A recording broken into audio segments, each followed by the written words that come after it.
రవికుమార్ గారు, కమల కుమారి వారిరువురు కూడా స్వచ్ఛమైన నిలవెత్తి దండలతో వారిరువురు కూడా దండలు మార్చుకోవాలని, మరి దండలు మార్చుకొని వారిరువురు యాకస్తులు కావాలని నిలువెత్తు దండలతో రండి. నాగేశ్వరరావు గారు, బాలగారు మీరు కూడా ఉండాలండి. వారిద్దరు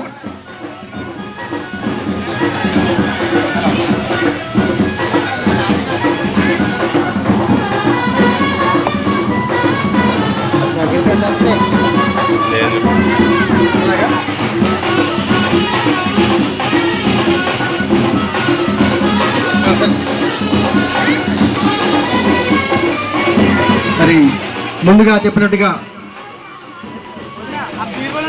సమాజంలో ఏ సమాజం అయితే స్త్రీని గౌరవిస్తుందో, ఏ కుటుంబం అయితే స్త్రీని గౌరవిస్తుందో ఆ కుటుంబం, ఆ సమాజం గౌరవం తెచ్చుకుంటుంది. కాబట్టి ముందుగా కమల కుమారి గారికి అవకాశం కల్పిస్తూ మరి తన సంసార సామ్రాజ్యానికి, సంసారం అంటే సామ్రాజ్యం, ఆ సామ్రాజ్యానికి రవికుమార్ గారు మహారాజు అయితే కమల కుమారి గారు మంత్రి లాంటి వారు. కాబట్టి మరి కమల కుమారి గారికి అవకాశం కల్పిస్తూ తన సామ్రాజ్యానికి రవికుమార్ గారిని దండతో ఆహ్వానించాలని కోరుతున్నాం. దండేసేమా కొంచెంగానైనా.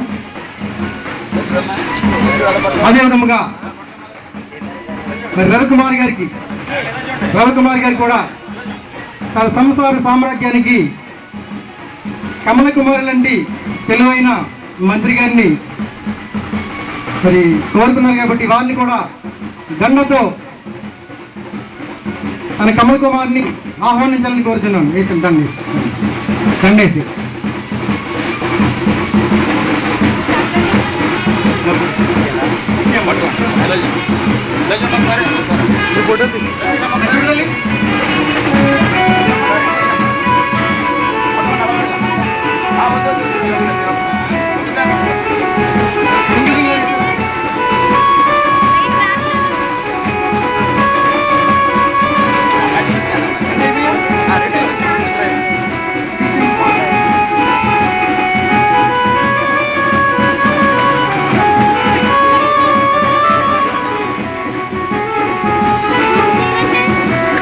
మార్చుకోండి. అవి కూడా మార్చుకోండి. వేసాము మార్చు.